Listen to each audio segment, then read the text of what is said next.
O Hobbit, de John R.R. Tolkien. Capítulo 8. Moscas e arañas. Marcharon en ringleira.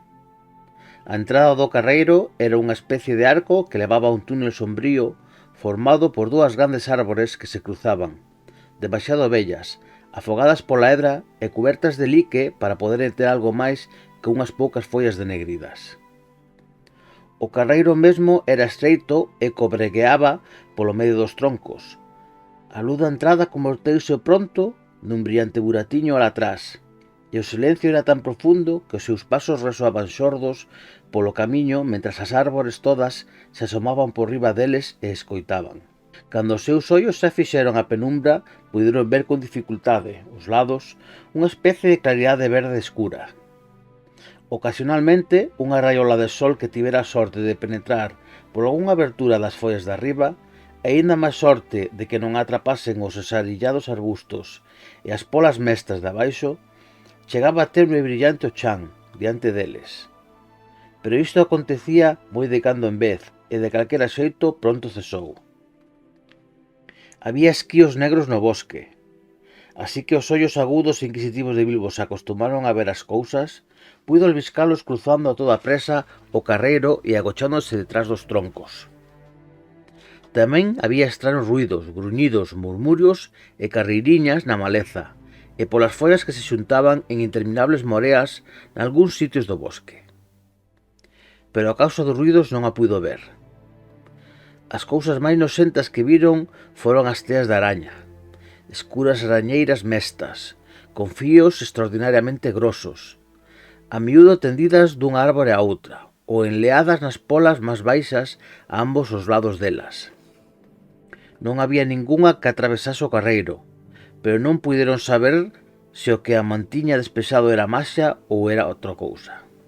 Non pasou moito tempo antes de que comezasen a odiar o bosque tan visceralmente como odiaran os túneles dos trasnos.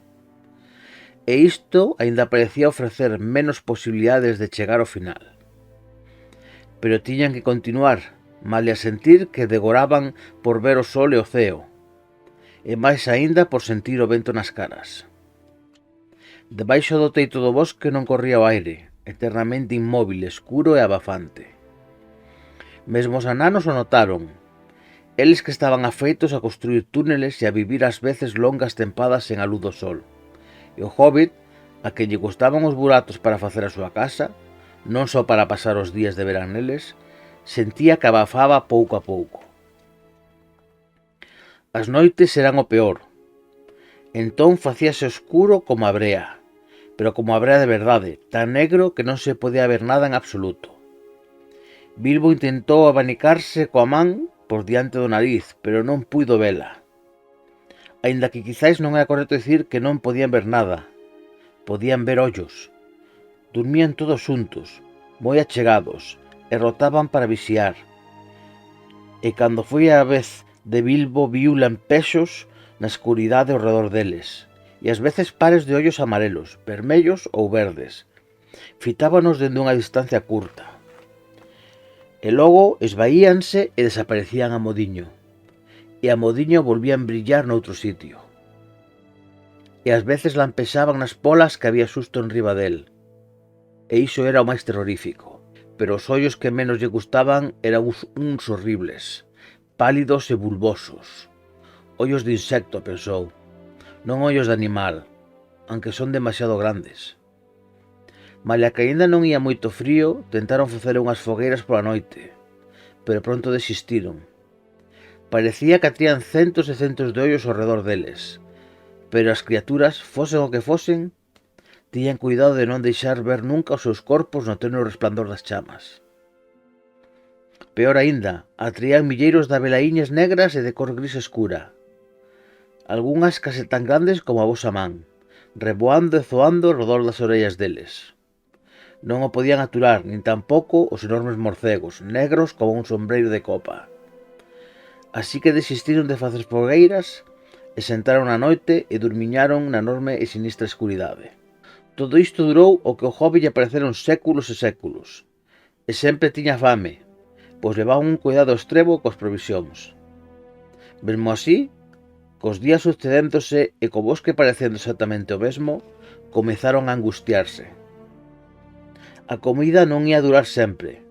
De feito, xa comezaba a escasear. Tentaron dispararlles os esquíos e estragaron moitas flechas antes de conseguir abater un no carreiro. Pero cando asaron comprobaron que sabía horrible e non cazaron máis esquíos. Tamén tiñan sede, pois a ninguén lle quedaba moita auga e en todo o tempo non viran fontes nin regatos. Esta era a súa situación cando un día atoparon o carreiro interrompido por unha corrente de auga. Corría rápida e con forza, pero era unha corrente non demasiado ancha atravesando o camiño, e era negra ou parecía unha penumbra. Menos mal que Bjorn os previra contra ela, senón me verían dalí, pese a súa cor, e encherían un dos odres baleiros na súa beira. Así que só pensaron en como atravesala sen mollarse. Houbera unha ponte de madeira que a cruzaba, pero apodrecera e caíra deixando só os postes tronzados preto da marse. Aseonllado na beira e ollando cara adiante, Bilbo berrou: «Hai unha lancha na beira da lá! Por que non podía estar deste lado?» «A que distancia crees que está?» preguntou Thorin, pois daquela xa sabían que Bilbo era o que tiña os ollos máis penetrantes de todos eles.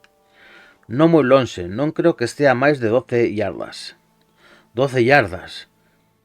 Eu creía que eran 30 polo menos, pero os meus ollos non ven tan ben como hai 100 anos. Aínda así, 12 yardas é como se fose unha milla. Non podemos saltalo e non nos atrevemos a vadealo ou nadar. Algún de vos pode lanzar unha corda? Para que serviría eso? A lancha seguro que está amarrada, aunque conseguísemos enganchala, cousa que dubido. Non creo que estea amarrada, dixo Bilbo, aunque por suposto non podo estar seguro con esta luz. Pero pareceme que só han puxar unha ribeira, que vais aí onde o carreiro se mete na auga. Dori é o máis forte, pero Fili é o máis novo, e o que ten mellor vista, dixo Thorin. Ven acó, Fili, e mira se podes ver a lancha da que está a falar o señor Bulseiro. Fili cría que había, entón logo de mirar un bo anaco para facerse unha idea da dirección, os outros trouxeronlle unha corda. Levaba moitas, e no cabo do máis longa amarraron un dos grandes fachos de ferro que usaban para suxeitar os bultos ás correas dos ombreiros. Fili colleu na man, balanceou no momento e lanzouna por riba da corrente. Sentiron a caer na auga. Non chegou, dixo Bilbo, que ollaba con atención. Un par de pés máis e chegaba a lancha, proba outra vez. Non creo que o meigallo sexa tan forte como para mancarte só por tocar un anaco de corda mollada. Fili colleu o gancho despois de arrastralo de volta, bastante dubitativo. Desta vez lanzouno con máis forza. «Calma», dixo Bilbo. «Lanzáchela ao medio das árbores do outro lado. Recolle a modiño». Fili retirou a corda lentamente e un intre despois Bilbo dixo: «Con cuidado, está enriba da lancha. Esperemos que o gancho prenda». E prendeu. A corda quedou tensa e Fili tirou un van. Kili foi a axudar. E logo Oin e Gloin tiraron e de socato todos caeron de costas. Pero Bilbo estaba atento, colleu a corda e cun pau retivo a lanchiña negra que cruzou a corrente a toda velocidade. «Acudídeme», berrou, e Balin chegou xusto a tempo de agarrar a lancha antes de que arrastrase a corrente. «O final estaba amarrada», dixo, ollando a amarra partida que aínda penduraba dela. «Foi un bo tirón, meus rapaces, e é unha sorte que a nosa corda fosa máis forte». «Quen vai cruzar primeiro?», preguntou Bilbo. «Eu», dixo Thorin, «e tives comigo, e Fili e Balin. Non podemos ir máis na lancha de cada vez. Despois Kili, Oin, Gloin e Dori. Logo Ori e Nori, Bifur e Bofur, e por último Dwalin e Bombur». «Sempre vou de último e non me gusta», dixo Bombur. «Hoxe toca ya outro». «Non deberías de estar tan gordo, pero como estás, tes que ir coa última carga, que é a máis lixeira. Non empeces a rosmar contra as ordes, ou podeches pasar algo desagradable». «Non hai remos, coimos levar a lancha de volta a outra beira?», preguntou o hobbit.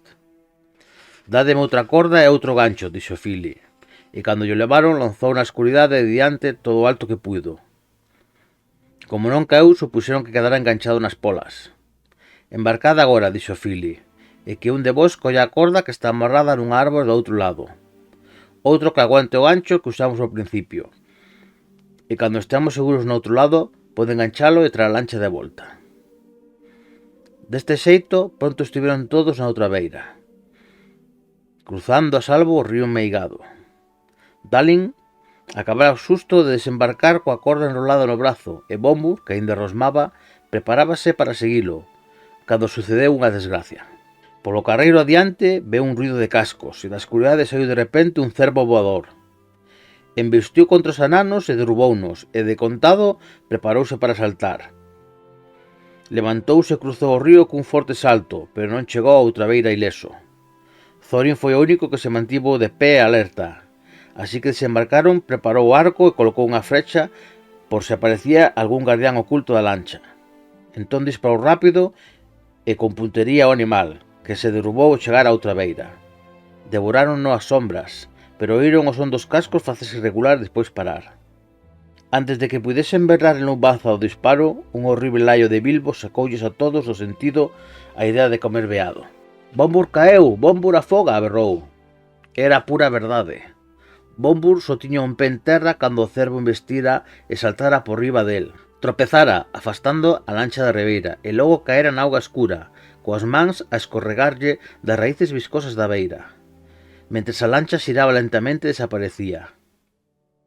Aínda puderon ver a súa carapucha na auga cando correron á beira. Axiña lle lanzaron unha corda cun gancho.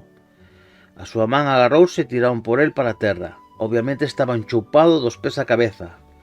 Pero iso non era o peor. Cando puxaron o chan, xa estaba profundamente dormido. Coa man aferrando a corda tan firmemente que non lle puderon soltar.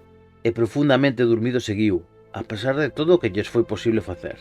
Aínda estaban inclinados ante el, maldicindo a súa mala sorte e a torpeza de Bombur, enlaiándose pola perda da lancha que lles impedía volver atrás e buscar o cervo, cando se decataron dun débil toque de trompas no bosque, e un son que parecía de cans a ladrar, moi lonxe.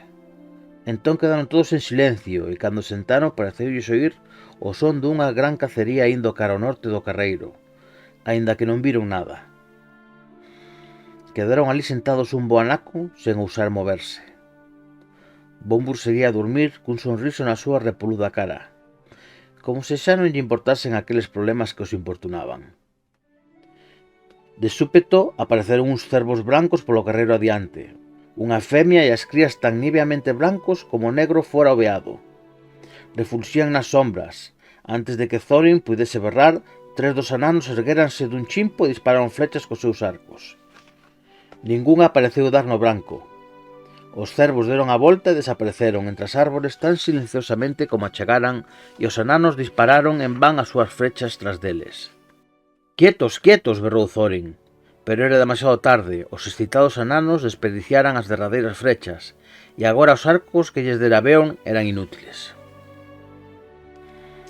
Esa noite o grupo estivo tristeiro, e a tristeza acentuouse máis nos días seguintes. Cruzaron o río enmeigado, pero alén del, o carreiro parecía cobreguear igual que antes, e no bosque non puderon ver ningún cambio.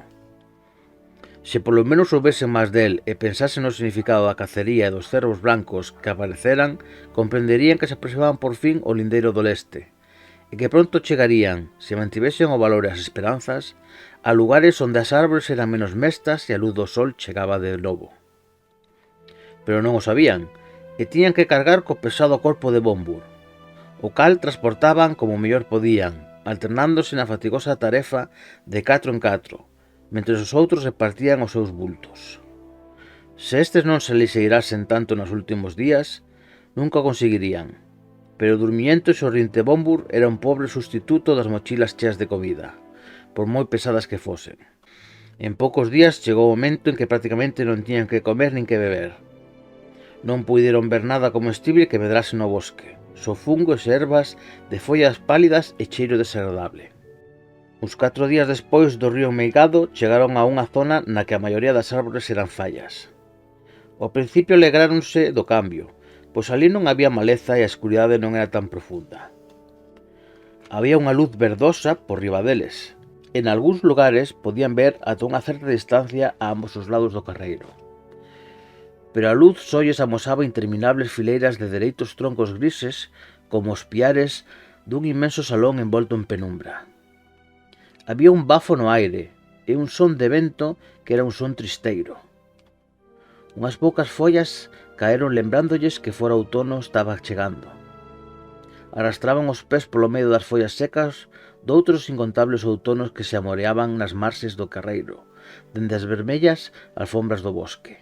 Bombur aínda dormía e eles estaban moi cansos. Ás veces oían risadas inquietantes. Ás veces tamén se oía cantar ao lonxe. As risadas eran de voces agradables, non de trasnos, e os cantos eran fermosos, pero soaban misteriosos e estranos e non os confortaban. Por iso afastáronse depresa daqueles lugares coas forzas que lles quedaban. 2 días despois descubriron que o carreiro descendía e non tardaron en saír a un val cheo case por completo de enormes carballos. «E que non vai acabar este maldito bosque», dixo Thorin. «Alguén ten que rubir a un árbore e ver se pode sacar a cabeza por riba da copa para botar unha ollada ao redor. O único xeito é escoller a árbore máis alta das que hai aos lados do carreiro». Por suposto, alguén quería decir Bilbo. Escollérono porque, para ser de algunha utilidade, quen rubise tiña que sacar a cabeza por riba das follas máis altas, e daquela tiña que ser liviando a hondo para que as polas máis altas e delgadas o aguantasen. O pobre señor Bolseiro nunca tivera moita práctica en rubir as árbores, pero erguérono hasta as polas máis baixas dun enorme carballo que medraba xusto ao lado do carreiro, e tivo que subir o mellor que puido. Abriu camiño polo medio da maraña de ramas, levando varios golpes nos ollos. Manchouse de verde, ensuciouse coa cortiza bella das ramas meirandes. Mais dunha vez esvarou e agarrouse xusto a tempo, e por fin, despois dun terrible esforzo nun lugar difícil, onde non parecía haber ningunha pola axeitada, chegou preto do cumio.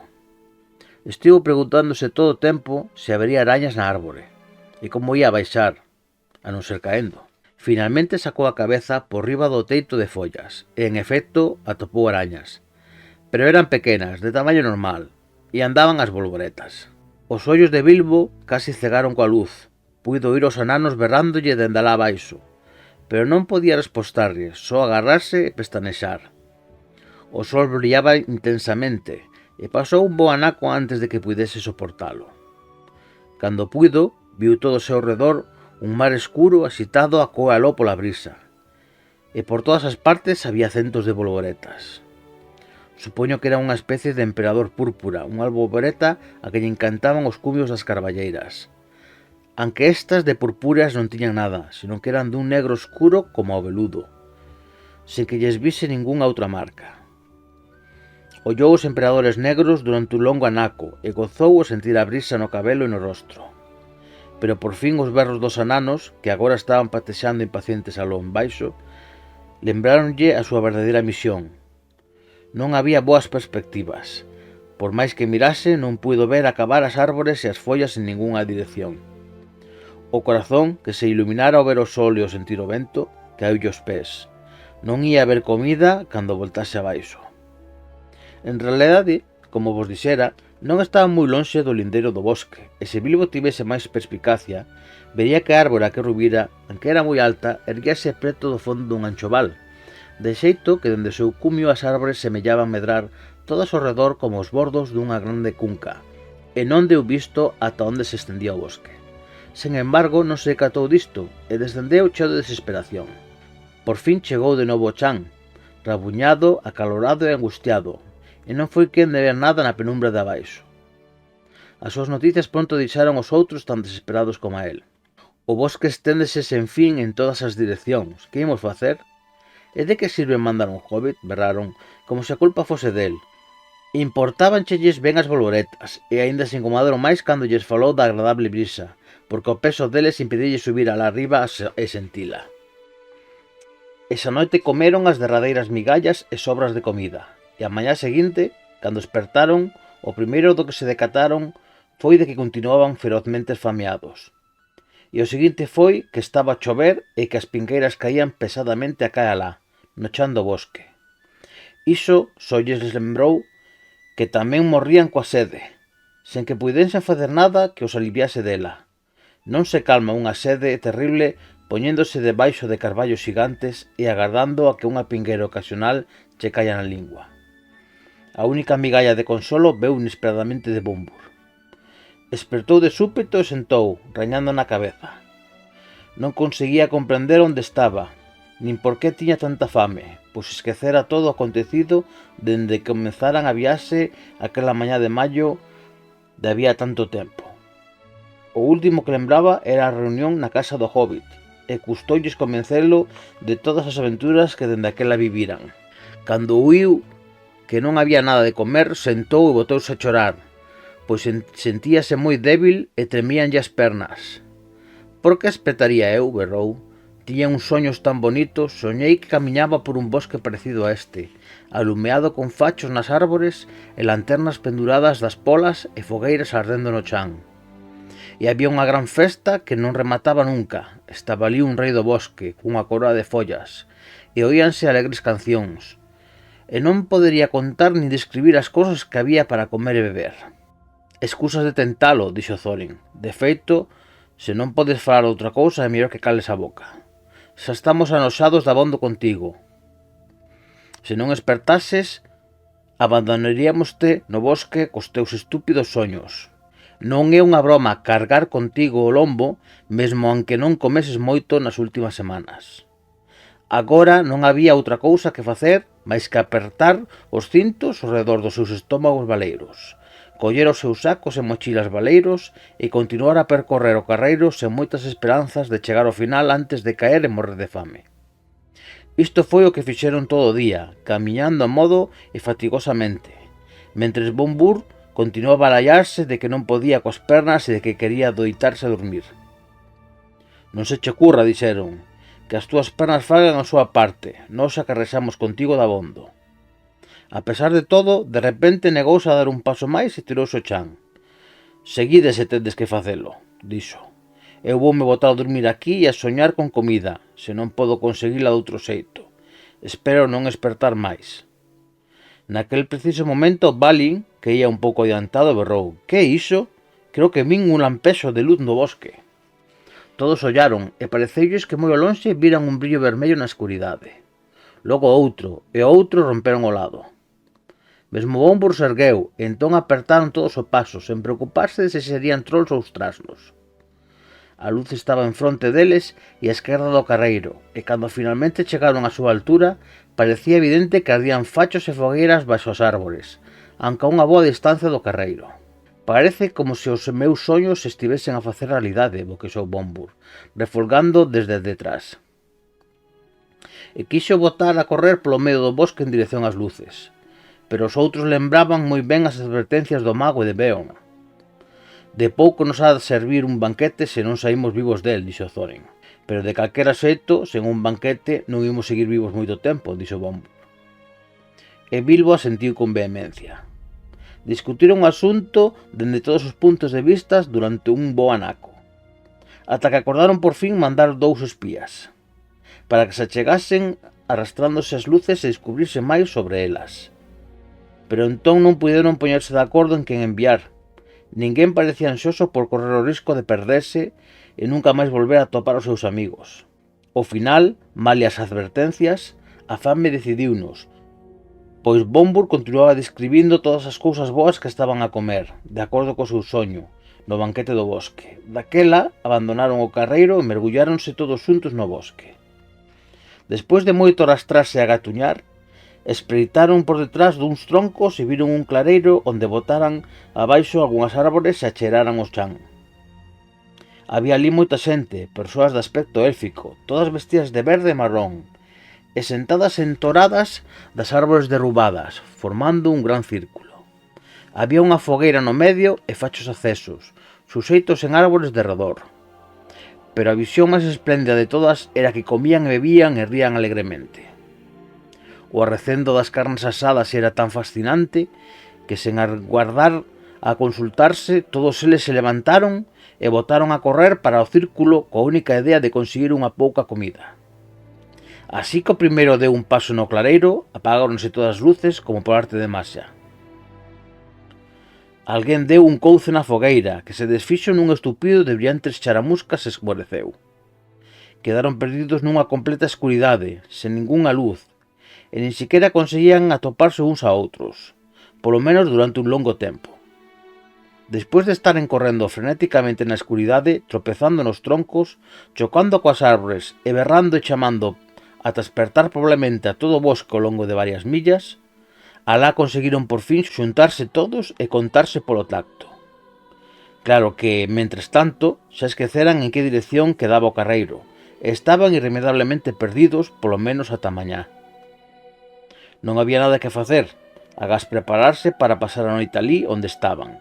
Nin siquiera usaron buscar polo chan restos de comida, por medo a separarse outra vez. Pero non levaban moito tempo deitados e Bilbo só estaba medio dormiñado cando Dori, a que lle tocara facer a primeira garda, dixo cun alto susurro: «As luces están a acenderse outra vez alá, e agora hai máis que nunca». Erguéronse todos dun chimpo. En efecto, non moi lonxe víanse moitos lampexos de luces, e oíanse claramente as voces e os risos. Arrastráronse a modiño cara a elas, en rigleira, cada un tocando o lombo do de diante. Cando estiveron cerca, Thorin dixo: «Esta vez nada de correr precipitadamente. Que ninguén se deixe ver ata que eu o diga. Primeiro vou mandar o señor Bolseiro, só a falar con eles. Non lle ter medo». E eu a eles, pensou Bilbo, e de calquera xeito non creo que lle fagan nada malo. Cando chegaron ao bordo do círculo de luces, empurraron de repente a Bilbo dende detrás. Antes de que lle dese tempo a poñer o anel, entrou aos tropezóns na luz refulxente da fogueira dos fachos. Foi en van.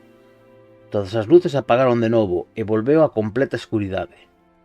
Se fora difícil xutáranse antes, esta vez foi moito peor, e non podían atopar o Hobbit. Todas as veces que se contaban eran só 13, berraron e chamaron: «Bilbo Bolseiro, Hobbit, Hobbit do diaño, ei, Hobbit!»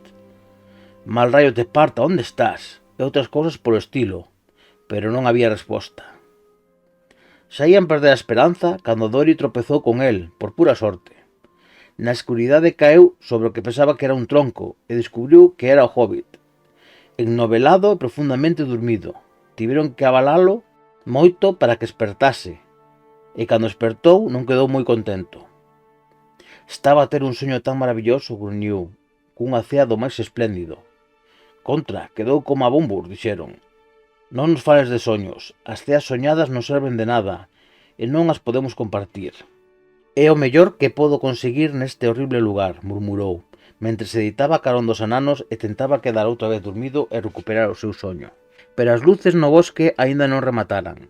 Máis tarde, cando a noite xa debía ir avanzada, Kili, que estaba en ton de garda, veu e espertounos a todos outra vez dicindo: «Apareceu un resplandor de luz non moi lonxe.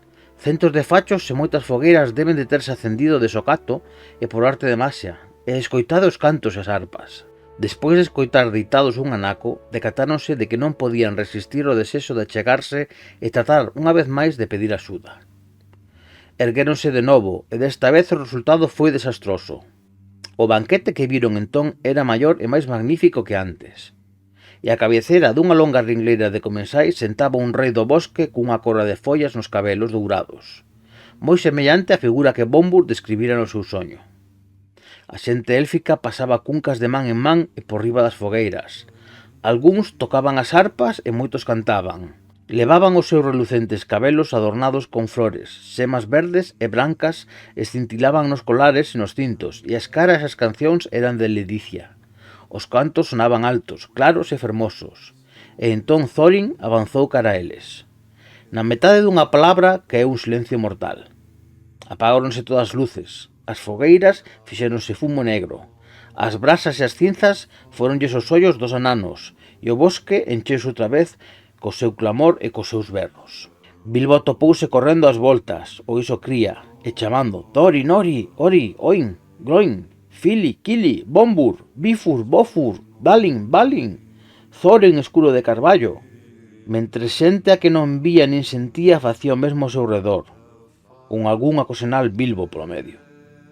Pero os berros dos outros fóronse facendo progresivamente máis distantes e tenues, e anque de alí a un intre lle pareceu que se transformaban en ouveos e chamadas de auxilio lonxe, por fin extinguíronse todos os ruidos e quedou só unha escuridade e silencio absolutos. Ese foi un dos seus momentos máis angustiosos, pero asina chegou á conclusión de que non pagaba a pena intentar nada ata que chegase o día con algo de luz, e que sería inútil andar deambulando e cansado sen ningunha esperanza de obter un almorzo que o reanimase.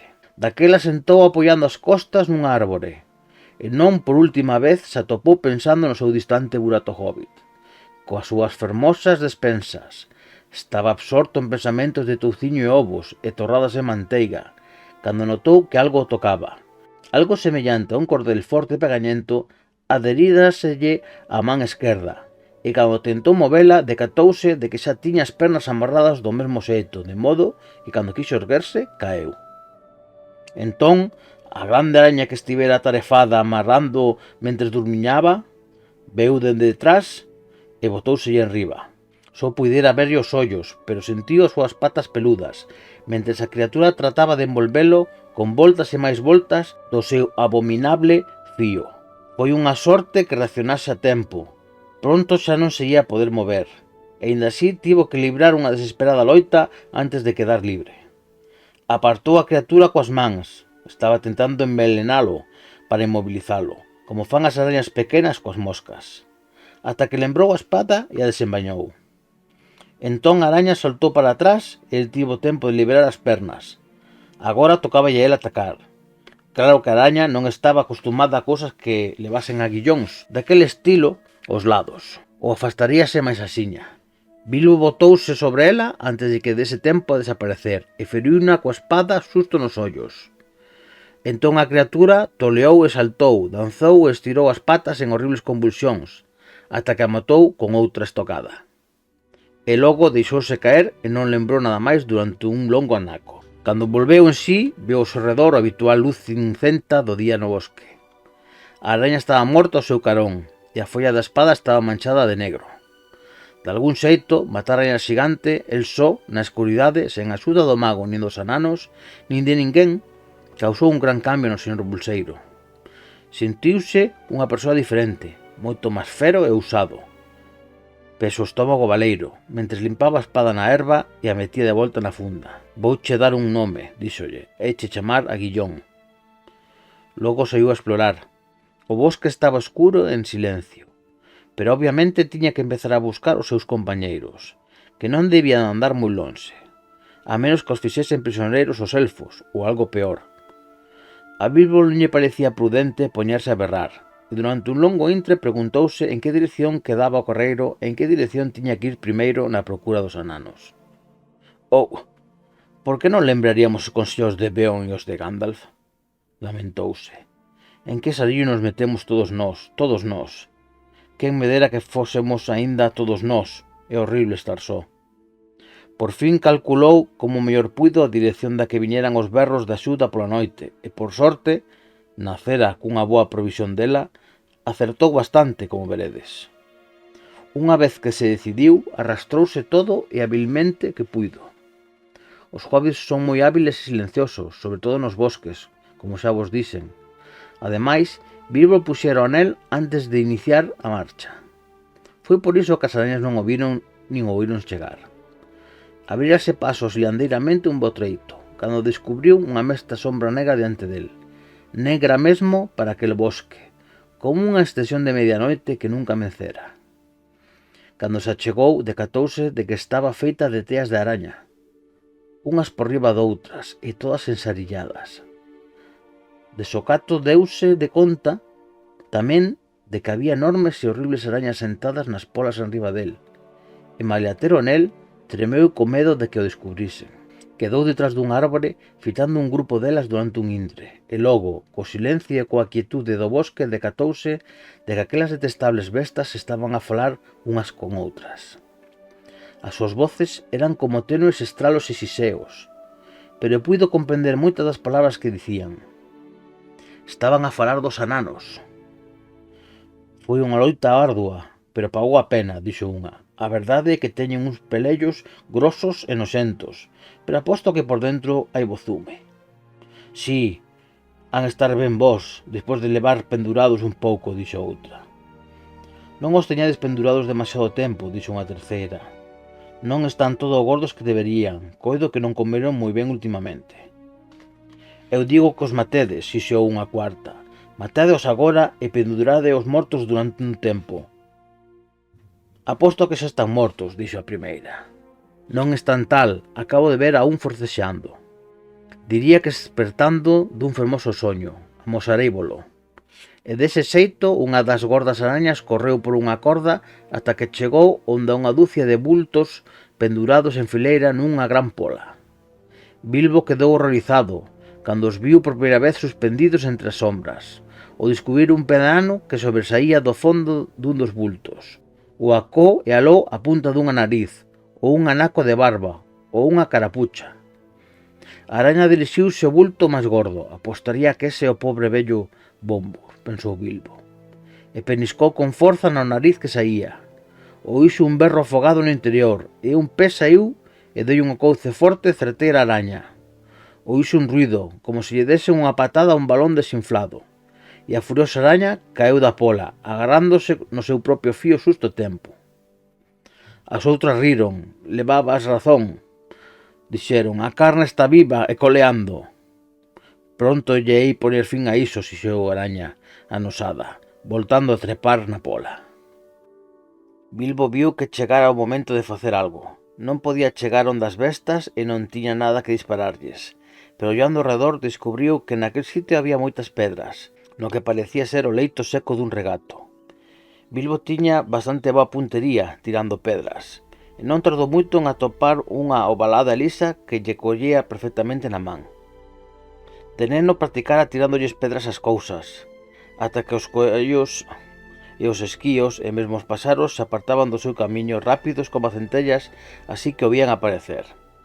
E xa de maior pasara bastante tempo lanzando o pello, os dardos e xogando os birlos, a chave e a outros xogos tranquilos de tiro e puntería.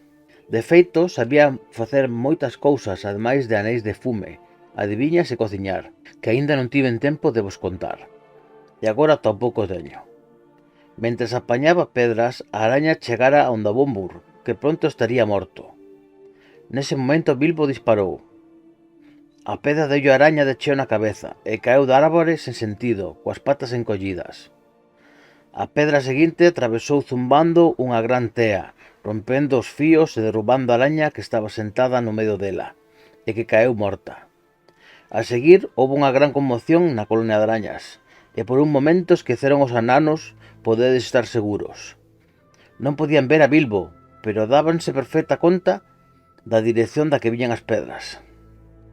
Como alóstregos foron correndo e baneando cara ao Hobbit, botando os seus longos fíos en todas as direccións, ata que o aire parecía cheo de lazos ondulantes. De todos os xeitos, Bilbo fuxiu pronto a outro sitio.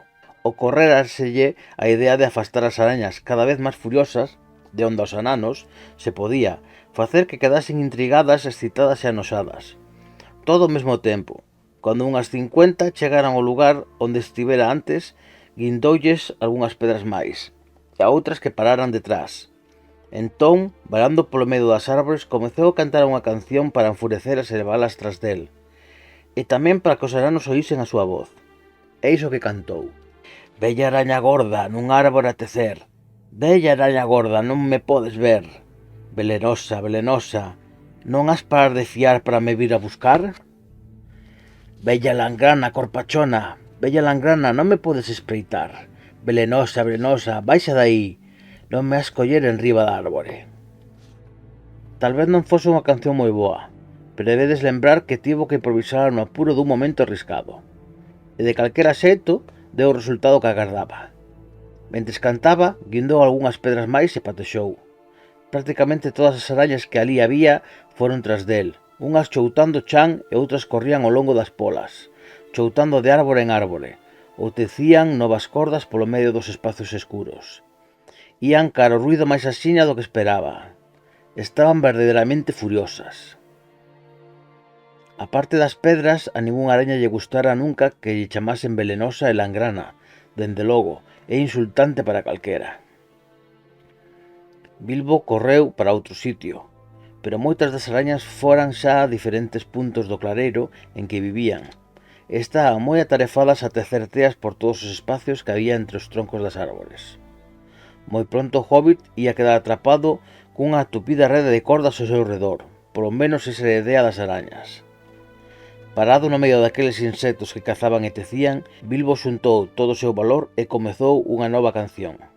A prequiceira arañuca e a tola arañona, te centeas para atraparme. Son moito máis gorentoso que outra carne, pero aínda non poden atoparme. Estou aquí, mosquiña fedella, sodes gordas e preguiceiras. Non me atraparedes anque o tentedes nas vosas tolas teas de araña. Entón volveuse e decatouse de que o último espacio entre as dúas altas árbores quedara pechado cunha tea, aunque por sorte non era unha auténtica tea, sino grandes fíos de araña de doble grosor tendidos asiña para atrás e para diante dun tronco a outro. Desenvainou a espadiña, fixo nacos as cordas e foise cantando. As arañas viron a espada, aunque supoño que non sabían o que era, e todas elas botaron a correr tras do hobbit, polo chan e polas ramas, facendo abanear as patas peludas e estalar as pinzas e as fiandeiras, cos ollos desorbitados e cheos de escuma e rabia. Seguírono deica o bosque, ata onde Bilbo se atreveu a afastarse. Logo, máis silandeiro ca un moraño, voltou para atrás. Sabía que tiña un tempo escaso e precioso antes de que as arañas se impacientasen e voltasen ás súas árbores, onde estaban pendurados os ananos. Entrementres tiña que os rescatar. A peor parte do traballo era subir a longa pola na que colgaban os bultos. Non creo que conseguise se unha araña non deixase, por sorte, unha corda pendurada, coa súa axuda, aunque se lle pagaba man e lle magoaba, gabeou. E atopou unha bella araña lenta, gorda e malvada que quedara atrás tendo conta dos prisioneiros, e que estivera moi atarefada pinchándoos para ver cal era o máis suculento para comer. Pensara comezar o baquete mentras as outras non estaban, pero o señor Bulseiro levaba presa, e antes de que a araña soubese o que pasaba, sentiu o aguillón e caeu da pola abaixo, morta. O seguinte traballo de Bilbo era liberar un anano. Que tiña que facer? Se cortaba a corda da que colgaba, o balpocado anano esnafraríase contra o chan, que estaba bastante abaixo, mantendo o equilibrio ao longo da pola, o que facía que os pobres ananos bailasen e abaneasen todos como froita madura. Chegou o primeiro bulto. Fili ou Kili, pensou, ao ver a punta dunha carapucha azul que sobresaía da parte de enriba. Probablemente Fili, pensou, ao ver a punta dun longa nariz que asomaba entre os fíos enmarañados. Inclinándose, deu cortado a maior parte dos pegañentos e viscosos fíos que o envolvían. E entón, como previra, cunha patada e cunhas sacudidas emerxeu a maior parte de Fili. Temo que Bilbo riu ao velo axitar os brazos e as pernas entumecidas, como se bailase coa corda de araña que lle pasaba por debaixo das axilas. Igual que un deses divertidos xoguetes que se bambean nun aramio. Fose como fose, Fili gabeou a pola, e logo fixo todo o que pudo para axudar o hobbit, aunque se sentía moi feble e doente polo veneno das arañas. E por estar pendurado a maior parte da noite do día seguinte, envolveito e só con nariz fora para respirar. Levoulle tempo e tempo sacar aqueles fíos nosentos dos ollos e das sobrancellas, e en canto a barba, tivo que cortar a maior parte dela. Ben, entre os dous comezaron a alzar primeiro un anano, despois outro, e a soltalos. Ningún deles estaba en mellores condicións que a Fili, e algúns estaban peor. Algúns case non puderon respirar. Sabedes que os narices longas ás veces son útiles, e outros recibiran máis veleno. Deste xeito rescataron a Kili, Bifur, Bofur, Dori e Nori. O pobre vello Bombur estaba tan exausto, era o máis gordo este verano peniscando e apalpando constantemente, que rodou de pola abaixo e plof, caeu o chan, por sonte, en col dunhas follas, e ali quedou. Pero ainda quedaban 5 ananos pendurados ao final da pola cando as arañas comezaron a volver, máis rabiosas que nunca. Bilbo foi inmediatamente para o extremo da pola máis próximo ao tronco e tivo as raias que subían. Sacaron el para rescatar a Fili e esquecer a poñela outra vez, de xeito que todas elas comezaran a resmugar e sisear. Xa te temos, nocenta criaturiña, habemos de comer e deixar os teus osos e a tua pel penduradas dun árbore. Ah, ten un ferrete, non? Da igual, habémolo atrapar o mesmo longo, habémolo pendurar cabeza abaixo un día os dous. Mentres isto acontecía, os outros enanos traballaban no resto dos cativos e cortaban os fíos cos seus coitelos. Pronto estarían todos libres, a que non estaba claro o que había a pasar despois. As arañas atrapáronos bastante doadamente a noite anterior, aunque entón fora por sorpresa e as escuras. Esta vez parecía que ia haber unha horrible batalla. De súpeto, Bilbo deuse conta de que algunhas arañas se xuntaran ao redor do vello Bombur no chan, amarraron outra vez e estaban a levar a rastro. Deu un berro e acoitelou as arañas que tiña delante del. Elas recuaron asiña, e el gabeou e tirouse da árbore xusto no medio das que estaban no chan. A súa espadiña era un tipo de aguillón novo para elas. Como saltaba dun lado a outro, brillaba con deleite cando se atravesaba. Matou media dúcia antes de que as outras fuxisen e deixasen a Bombur con Bilbo. «Baixade, baixade!» berroulles os ananos que estaban na pola. «Non quededes aí arriba, que vos han botar as redes!» Pois vi arañas achegándose de todas as árbores próximas e arrastrándose polas ramas, por riba das cabezas dos ananos. Os ananos baixaron agatuñando, chimpando ou deixándose caer, os 11 de golpe, a maioría deles tremelexante e cos pés pouco firmes. Ali estaban por fin os 12, contando o pobre vello Bombur, o cal sostiñan por cada lado o seu curmán Bifur e o seu irmán Bofur, e Bilbo danzaba dun lado para outro e blandía o seu aguillón, e centos de arañas anosadas fitábanos dende un lado, dende outro e dende arriba. A situación parecía desesperada. Entón comezou a batalla. Algúns dos ananos tiñan coitelos, e outros tiñan paus, e todos eles podían coller pedras, e Bilbo tiña a súa daga élfica. Unha e outra vez repeleron as arañas e mataron moitas delas, pero aquilo non podía prolongarse. Bilbo estaba case exhausto. Só 4 ananos podían sosterse en pé firmemente, e pronto os vencerían como a moscas cansas. As arañas xa estaban outra vez comezando a tecer as redes, ao redor deles dunha árbore a outra. Finalmente a Bilbo non se lle ocurriu outra cousa que revelarlles aos ananos o segredo do anel. Lamentábao moito, pero non había outro remedio. «Vou desaparecer», dixo. «Arredarei as arañas daqui, se podo, e vos tendes que mantervos xuntos e fuxir na dirección oposta. Por a loa esquerda é máis ou menos o camiño cara ao sitio onde vimos por última vez as fogueiras dos elfos». Foi difícil facelos comprender, medio aparvados como estaban, e cos berros a bater de paus e o lanzamento de pedras. Pero por fin Bilbo achou que non se podía demorar máis. As arañas cada vez pechaban máis o círculo. De repente puxo nel e ante os ombros dos ananos desapareceu. Pronto se oíron os berros, preguiceira nañuca e velenosa, entre as árbores da dereita. Isto nosou moito as arañas. Pararon de avanzar e algunhas saíron en dirección á voz. O de velenosa enfurecera as tanto que as facía perder a cabeza. Entón Balin, que entendera o plan de Bilbo mellor co resto, iniciou o ataque. Os ananos uníronse en pelotón e lanzando unha chuve de pedras botáronse contra as arañas da esquerda, romperon o círculo e atravesárono. Lonxe, detrás deles, os berros e as cancións pararon de súpeto. Desexando desesperadamente que non atrapasen a Bilbo, os ananos continuaron, aunque non coa suficiente presa, estaban febles e cansos, e marchaban a trancas e barrancas, malia que moitas arañas os seguían de preto. A cada pouco tiñan que dar a volta e loitar coas criaturas que os estaban a alcanzar, e xa había algunhas arañas nas árbores, por riba deles, botándolles os seus fíos longos e pegañentos. As cousas parecían ir outra vez bastante mal, cando de socato Bilbo reapareceu, e inesperadamente se botou dende un lado contra as sorprendidas arañas. «Veña, veña!» berrou. «Eu dou as aguilloadas!» E deunas, saltaba para atrás e para diante, cortando os fíos das arañas, firiéndolles as patas e acoitelándoles os corpos gordos se se achegaban demasiado. As arañas hinchaban coa rabia e farfallaban e botaban espuma, e xixeaban horribles maldicións, pero chegaran a terlle un medo mortal ao aguillón e non ousaban aproximarse, agora que volvera. Por iso, por máis que maldicisen, a súa presa afastábase lenta pero firmemente.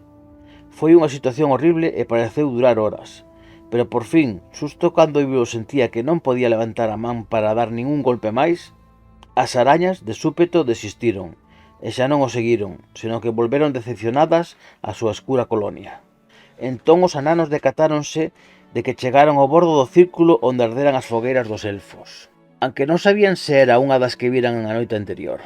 Pero parecía que algo máxico e bo permanecía naqueles lugares, que non lles gustaba as arañas. De calquera xeito, ali a luz era máis verde e os arbustos menos mestos e ameazadores, e tiñan a oportunidade de descansar e recuperar folgos.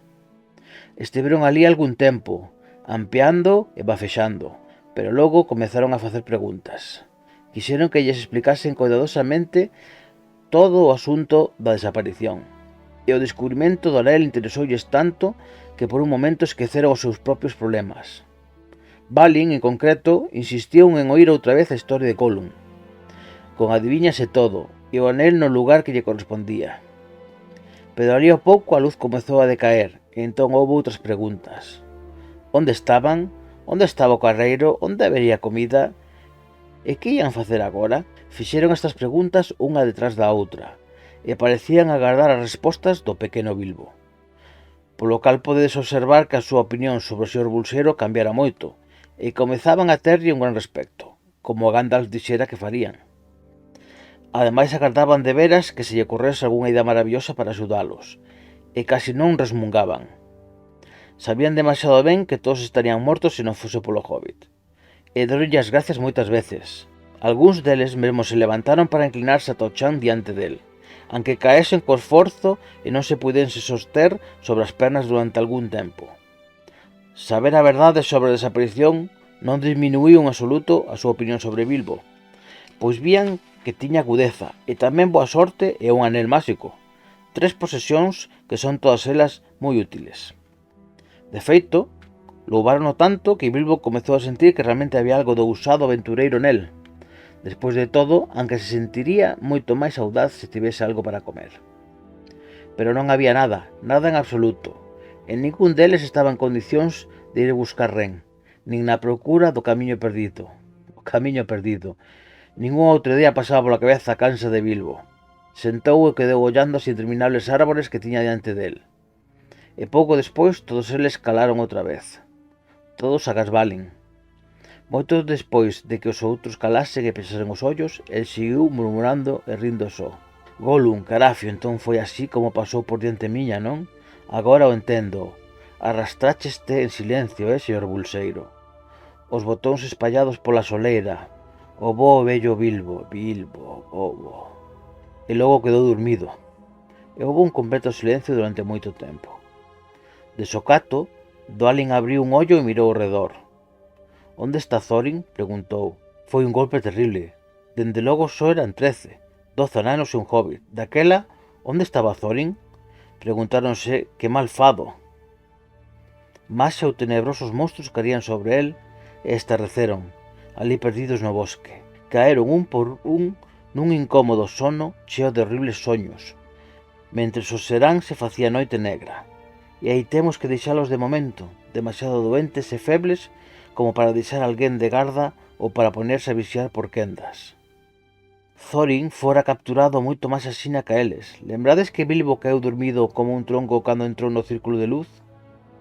A vez seguinte fora Thorin o que avanzara primeiro, e cando as luces se apagaron, caeu como unha pedra enmeigada. Todos os ruidos ananos perdidos na noite, os seus berros, cando as arañas se botaban a eles e os atraparon, e todos os sons da batalla do día seguinte pasaran inadvertidos para el. Logo, os elfos do bosque collérono, amarrárono e levárono. As xentes dos banquetes eran elfos do bosque, claro está, non son seres malvados. Se tiñen algún defecto é desconfiar dos descoñecidos, aunque a súa maxia era poderosa, mesmo naqueles días. Andaban con cuidado, eran distintos dos altos elfos do oeste, máis perigosos e menos sabios, pois a maioría deles, xunto cos seus parentes dispersos polos outeiros e as montañas, eran descendentes das antiguas tribus que nunca foran a terra das fadas, no oeste.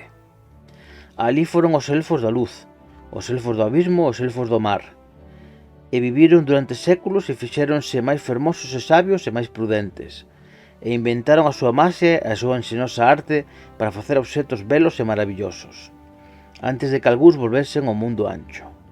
No mundo ancho, os elfos do bosque permaneceron no crepúsculo do noso sol e da nosa lúa, pero amando máis as estrelas, e vagaron polos grandes bosques que medraban altos en terras agora perdidas. A maior parte das veces vivían nos lindeiros dos bosques, dende onde podían saír ás veces a cazar ou a cabalgar e correr polos espacios abertos ao luar ou á luz das estrelas. E despois da chegada dos homes, habituáronse máis aínda ao crepúsculo e á penumbra. Pero a pesar de todo eran elfos, e seguen sendo, o cal significa xente boa. Nunha gran cova, algunhas millas dentro do lindeiro do bosque escuro, no seu lado oriental, vivía neste tempo o seu rei máis poderoso. Diante das súas enormes portas de pedra corría un río que viña das cimas do bosque e desembocaba nos pantanos aos pés das altas terras boscosas. Esta gran cova, na cal se abrían a cada lado incontables covas máis pequenas, penetraba moito na terra e tiña numerosos pasadizos e amplos salóns. Pero era máis luminosa e saudable que calquera morada de trasno, e non tan profunda nin tan perigosa. E ademais, os súbitos do rei na súa maioría vivían e cazaban nos bosques abertos, e tiñan casas ou cabanas no chan ou nas polas. As fallas eran as súas árbores preferidas. A cova do rei era o seu palacio, un lugar seguro para o seu tesouro, e a fortaleza do seu pobo contra os inimigos. Era tamén o calabozo dos seus prisioneiros, así que arrastraron a Thorin á cova. Non moi amablemente, pois non lles gustaban os ananos e pensaban que era un inimigo. Noutros tempos tiveran guerras contra os ananos, os que acusaban de lles roubar o seu tesouro. É xusto dicir que os ananos deron unha versión diferente, e sostiñan que só colleran o que lles correspondía, pois o rei elfo encargáralles que lle labrasen o ouro e a plata en bruto e despois recitara pagarles. Se o rei elfo tiña un punto fraco eran os tesouros, especialmente a plata e as semas brancas, e aunque acumulaba moitas riquezas, sempre estaba ávido de máis, pois non tiña ido un tesouro tan grande como o doutros señores elfos de antano. O seu pobo non cavaba minas nin traballaba os metais nin as ollas, nin tampouco se preocupaba moito polo comercio nin polo cultivo de terra. Todo isto sabíano ben os ananos, aunque a familia de Thorin non tivera nada que ver coa antiga disputa da que falei. En consecuencia, Thorin anosouse por como o trataran cando lle quitaron o meigallo e recuperou o sentido. E ademais decidiu que non lle ian sacar unha palabra sobre ouro e xollas. O rei ollou severamente a Thorin cando o levaron diante del e fíxolle moitas preguntas, pero Thorin só respondeu que morría coa fame. «Por que ti os teus tentastes atacar 3 veces a miña xente na súa festa?» preguntou o rei. «Non os atacamos», respostou Thorin. «Fomos pedir porque morríamos coa fame». «Onde están agora os teus amigos e que están facendo?» «Non sei, pero supoño que morrendo coa fame no bosque». «Que estades facendo no bosque?» «Buscando comida e vida, porque morríamos coa fame». «Pero que foi o que vos levou ao bosque?» preguntou o rei anoxado. Entón Thorin pechou a boca e non dixo unha palabra máis. «Moi ben», dixo o rei, «levádeo e encerrádeo, ata que lle apeteza dicir a verdade, aunque agarde 100 anos». Entón os elfos amarrárono con correas e pecharon unha das covas máis interiores, de robustas portas de madeira, e ali o deixaron. Déronlle, aunque non moi refinada, comida e bebida en abundancia, pois os elfos do bosque non son trasnos e comportábanse de maneira razoable cos enemigos que capturaban, mesmo cos peores. As arañas gigantes eran a única cousa vivente da que non tiñan compaixón. Ali no calabozo do rei quedou o pobre Thorin, e depois de dar as gracias polo pan, a carne e a auga, comezou a preguntarse que sería dos seus infortunados amigos. Non tardou moito en descubrilo, pero iso pertence ao próximo capítulo e o comezo doutra aventura no cal o Hobbit demostrou outra vez a súa utilidade.